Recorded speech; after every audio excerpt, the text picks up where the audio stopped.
Yun. Nakita mo na ba yung video na to? Yung sa Thailand, meron silang bagong sport. Ang title, basagan ng itlog. Ang mga balls o testicles natin, napakasensitibo niyan. Ngayon, kapag ulit-ulit yung trauma, pwede magdulot ng short-term o kaya long-term health issues. Una, maaring magdulot ito ng testicular rupture o sobrang impact na nangangailangan ng emergency surgery.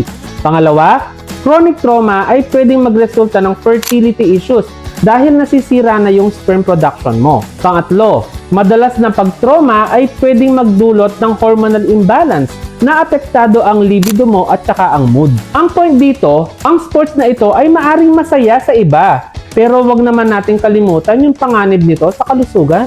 Mag-ingat po tayo sa mga klaseng activities na to.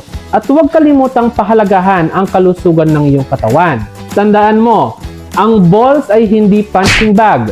Alagaan mo dahil importante sila sa iyong kalusugan at kinabukasan.